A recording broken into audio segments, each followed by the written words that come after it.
할렐루야. 오늘 사흘째 아침입니다. 아모스 선지자가 이런 말을 했어요. 오늘 본문의 내용입니다. 주 여호와께서는 자기의 비밀을 그 종 선지자들에게 보이지 아니하시고는 결코 행하지 않는다. 하나님 무슨 일을 하려고 하실 때는 꼭 누군가에게 보여주시고 하시지 무작정 행하실 때가 없다 하는 얘기죠. 실제로 성경 역사를 볼 때 그랬습니다. 이 세상이 홍수로 멸하시려고 하실 때 갑자기 벼락치듯이 비를 내리셔서 멸망시킨 것이 아니었습니다. 홍수 120년 전에 노아에게 오래전부터 보여주셨어요. 그래 노아는 오랫동안 홍수를 대비해서 방주를 만들었죠. 하나님 보여주셨을 때 노아는 보았어요.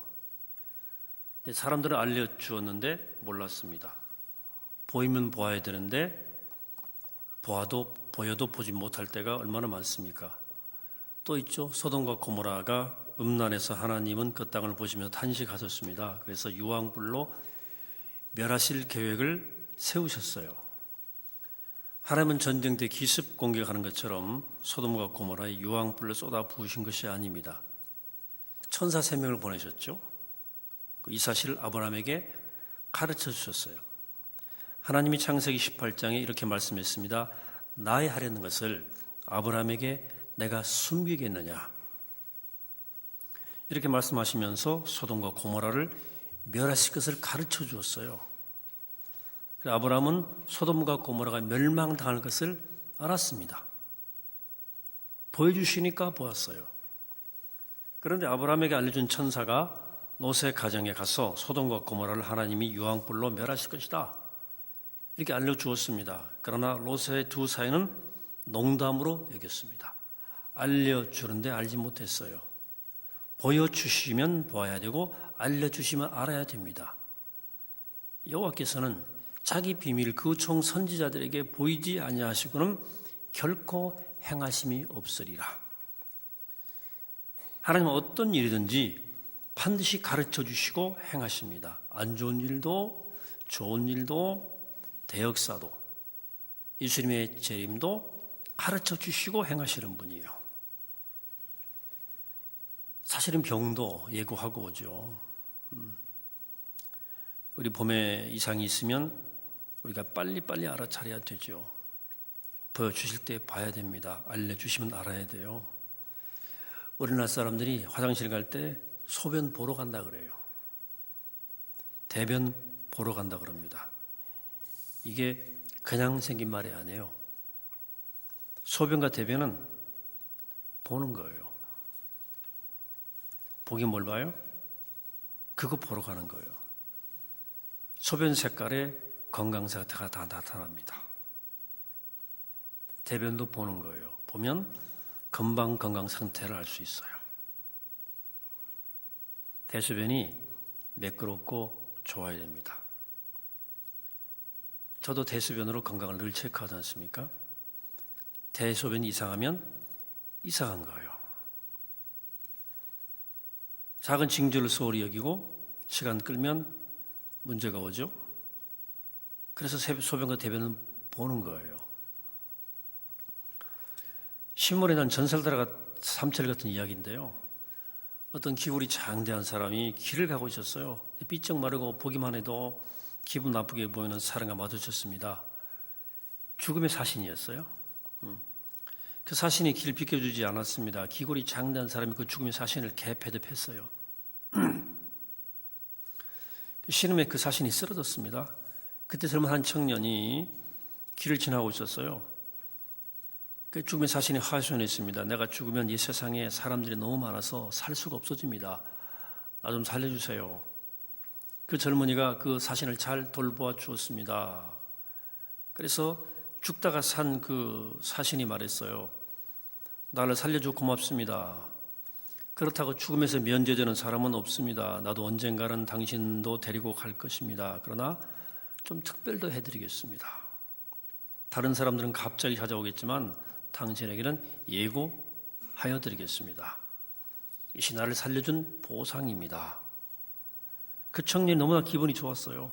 갑자기 안 죽으니까 얼마나 좋겠어요? 예고한 뒤에 들어간다 그러니까 마음 놓고 살았죠. 별로 두려움 없이 잘 살았죠. 어느 날 갑자기 그 죽음의 사자가 나타나서 같이 가자는 거예요. 그 청년이 말했습니다. 약속이 다르지 않습니까? 나를 데리고 가기 전에 반드시 예고해 준다고 약속하지 않았습니까? 이렇게 갑자기 나를 데리러 오면 어떻게 합니까? 이때 죽음의 사신이 말합니다. 내가 그 이상 더 어떻게 예고합니까? 눈으로 예고해 줬지 않습니까? 눈이 계속 침침해졌지 않습니까? 그게 한두 번입니까? 머리 다 빠졌잖아요. 머리 새하얗게 변했잖아요. 다 말해줬죠? 다리 힘에 빠져서 휘청거릴 때 정종이 있었죠? 다 그거 다 당신 데리러 온다는 신호였어요. 그렇게 말했어요. 다 예고했습니다. 그래서 예수를 따르는 성도들은 모든 면에 영민해야 돼요. 하나님이 보여주시는 예고를 잘 보아서 미리미리 잘 대비하고 살아가야 됩니다. 축복도 하나님이 축복할 사람에게 반드시 보여주시고 축복을 주셔요. 예고가 있습니다. 징조가 있습니다.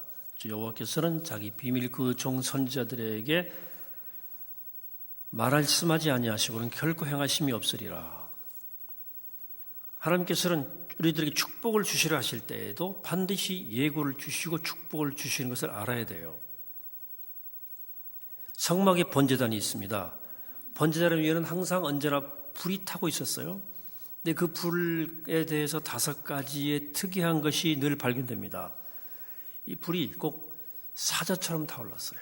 번제단에. 또 불이 태양같이 밝았습니다. 불꽃이 언제나 신선해서 무슨 제물이라도 받아들일 것 같은 자세를 가지고 팍 타오르는 거예요. 뭘 올려놓든지 마치 마른 장작 타는 것처럼 활활 타올랐습니다. 그래서 근데 이스라엘 백성들이 영적으로 약할 때는 불이 꼭 강아지 같아. 약해 잘 타지 않았습니다. 그 랍비들이 후에 이렇게 말했어요. 제1성전 시대에는 불이 사자처럼 타올랐습니다. 그러나 제2성전 시대에는 불이 강아지처럼 약해서 재물을 올려놓아도 잘 타지 않았습니다. 하나님은 그 번제단의 연기를 통해서 그 해가 축복된 해가 될 것인지 흉년이 될 것인지를 가르쳐 줬어요. 야, 이게 팍 타오르면 이게 저 사람 하나가 참 대단하겠다. 이런 느낌이 있는 거예요. 그냥 이게 뭐 타지도 않아요. 그냥 불길이 약해. 그 형편없는 거죠. 이스라엘에 전해지는 얘기예요. 초막절 7일째에 되는 날 저녁입니다. 모든 사람들이 번제단에서 연기 피어오르는 것을 주목해요. 그때 만일 연기가 북쪽으로 기울어지면, 그래서 올라가면 가난한 사람들이 너무 좋아했어요. 부자는 낙담. 왜 그래요? 연기가 북쪽으로 기울어지면 비가 많이 올 것이란 징조예요. 그럼 과일이 썩어질지 모르니까 빨리빨리 팔아야 되기 때문에 과일 가격이 폭락하기도 있습니다. 그러면 가난한 사람들은 좋아하고 부자는 별로, 지주들은 얼굴을 찡그릴 수밖에 없어요. 근데 만일 연기가 남쪽으로 기울면 반대 현상이 일어났습니다. 가난한 서민들은 낙담하고 부자들이 즐거워해요. 이런 현상은 다음 농사철에 아주 비가 적을 것이라고 하는 징조예요. 따라서 과일이 엄청나게 비싸져서 서민들은 감히 먹을 생각도 할 수 없기 때문에. 그런데 만일 연기가 동쪽으로 기울면 모두가 기뻐했어요. 이때는 비가 적당히 내려서 서민도 부자도 적당한 가격에 팔고 적당한 가격에 먹을 수 있기 때문입니다. 그러나 만일 연기가 서쪽으로 기울면 모두가 낙담했어요. 동풍은 씨를 말리는 건조한 바람입니다. 흉년될 징조예요. 그래서 이 번제단의 바람이 연기의 이 방향을 계속 주목하는 거예요. 초막절 마지막 날에 주목하는 겁니다. 보여주시는 거예요. 이스라엘이 3년 6개월 동안 가뭄이 있었어요. 갈멜산에서 엘리야가 하나님께 제단을 쌓고 기도했습니다. 그때 멀리 지중 해변에서 손바닥만한 구름이 떠올랐어요. 손바닥만한 구름이에요. 손바닥만 구름은 이스라엘 온 땅에 비가 쏟아진다는 하나님의 사인이에요.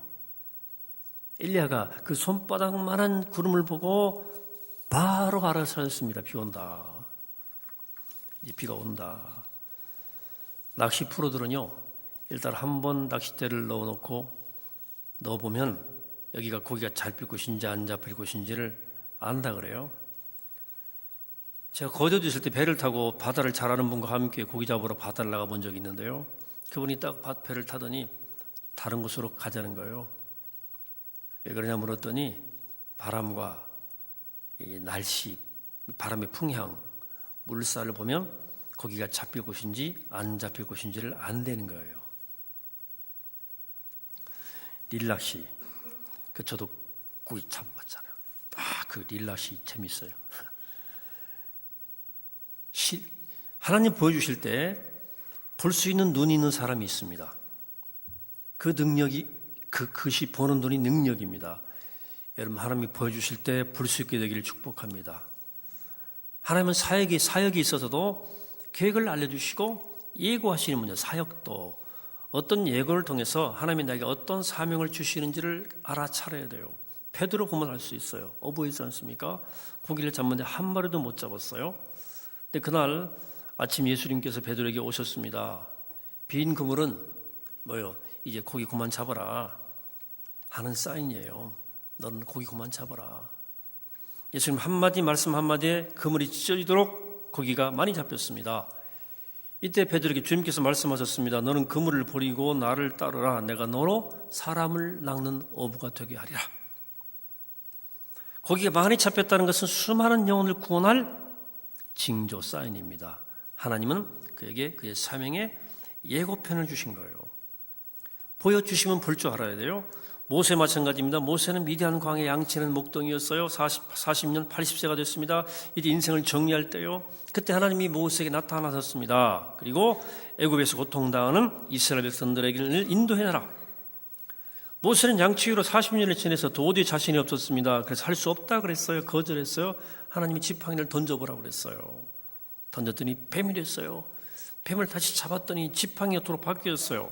이것은 바로 모세에게 능력을 주시겠다고 하나님이 보여주시는 것이었어요. 모세는 보여주시니까 보았습니다. 그리고 하나님 믿고 나가서 이스라엘의 위대한 지도자가 됐습니다. 하나님이 사명 감당할 때도 하나님이 보여주시는 게 있어요. 갤로웨이라는 목사님이 미국 뉴홉 처치 세수만교회 유명한 교회 목사님인데요. 미국 10대 교회 중에 하나죠. 이 교회를 세운 이 갤로웨이 목사님은 12년 같이 살던 아내와 이혼을 했어요.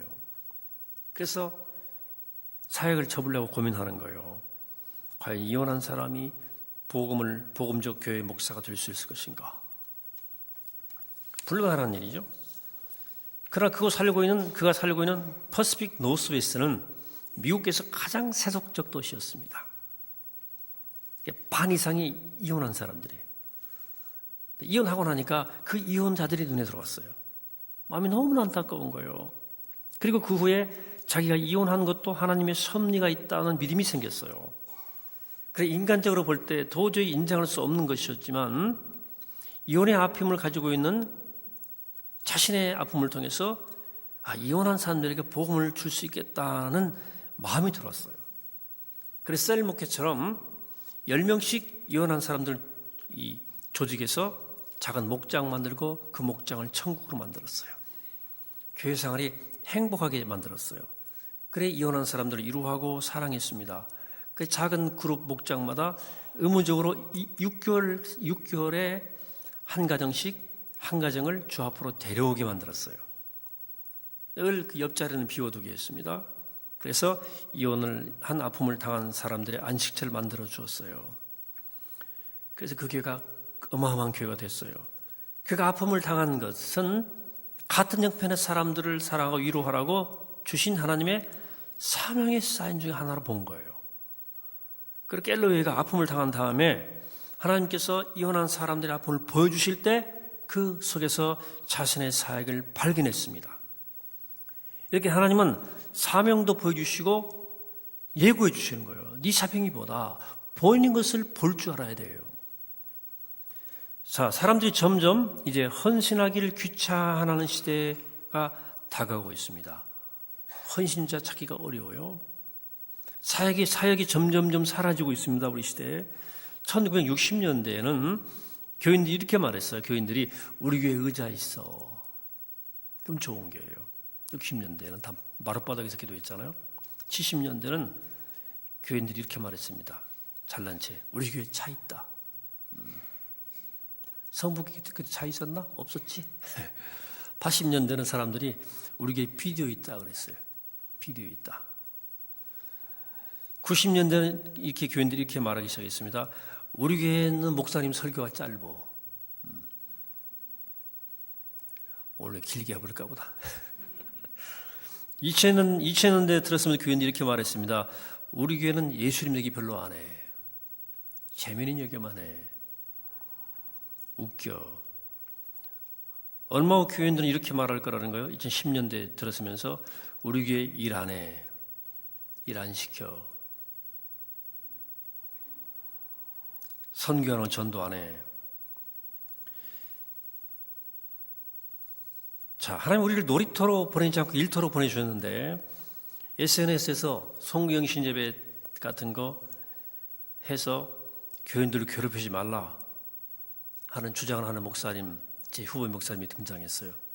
아니 뭐 대놓고 얘기하더만 그 교인들 집에서 좀 쉬게 하라고. 교인 선배님들, 목사님들 교인들 괴롭히지 마세요. 아마 그 목사님 정조 특별 새벽 기도를 왜 하냐 그럴 것 같아요. 좀 정치에 좀 잠 좀 자게 해야지. 그렇죠? 일리가 전혀 없는 것은 아닙니다. 여러분 시대의 징조를 보고 미래를 예측해야 돼요. 아마 여름에는 2달 정도 교회 문 닫자고 할 겁니다. 그리고 그러다가 진짜 문 닫는 교회 속출할 거고요. 이미 선진국에서 일어나고 있는 현상들입니다. 2달 동안 문 닫아요. 여러분 사람들이 다 알아서 믿음이 좋아질 것 같습니까? 그런데 제가 볼 때 우리 시대의 집회와 전도 열정이 사람들에게 완전히 사라지는가? 천만의 말씀이에요. 이단이 다 가져갔습니다. 여러분 연말에 광화문 신천지 집회 보셨나요? 3만 명이 모였습니다. 광화문에. 엄청난 열정이 그들에게 있어요. 그들이 지금 갈급한 영혼들을 다 추수해 갑니다. 성경 엄청나게 열심히 읽어요. 뭔가 막 갈급해서 그런 겁니다. 목마른 사람들 다 긁어 먹는 거예요. 여러분 시대를 제대로 읽어야 돼요. 지금 우리 시대야말로 더 영적으로 강해져야 되고 더 열심히 필요한 때예요. 더 기도해야 돼요. 예수님께서 재림의 예고도 분명히 해주셨어요. 마태 24장의 대표적인 기록들인데요. 그중에 한 구절만 제가 보고 마치게요. 그때 많은 사람이 실족하게 되어 서로 잡아주고 서로 미워하겠으며 거짓 선지자가 많이 일어나 많은 사람을 미혹하겠으며 불법이 성함으로 많은 사람의 사랑이 식어지리라. 그러나 끝까지 견디는 자는 구원을 얻으리라. 아멘. 하나님은 예고하시고 행하시는 분이에요. 그렇죠? 오늘 말씀처럼 하나님은 그의 크고 비밀한 일을 그의 종 선지자들에게 보이지 않고는 결코 행하지 않는다. 결코 행하지, 하나님 벼락치듯 모든 을 행하지 않고 보여주시고 행하는 하나님. 그러니까 보여줄 때 봐야 돼요. 축복도 사역도 질병도 재림도 다 예고해 주십니다.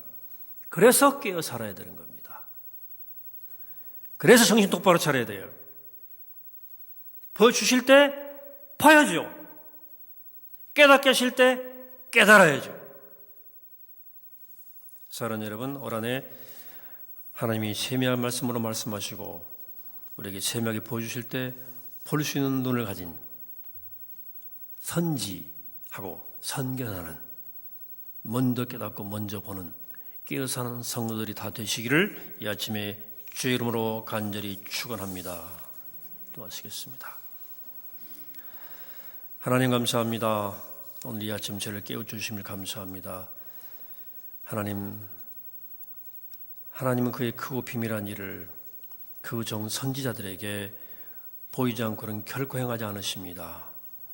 이 말씀을 기억하면서 시시대로 말씀하시고 보여주실 때 듣게 하시고 보게 하셔서 정신도 똑바로 차리고 하늘을 잘 걸어가게 하시고 이 정초에도 깨어서 주목하는 가운데 하늘을 가늠하게 하시고 하늘의 방향을 정하게 하시고 하늘을 준비하며 살아가는 우리가 되게 하여 주옵소서.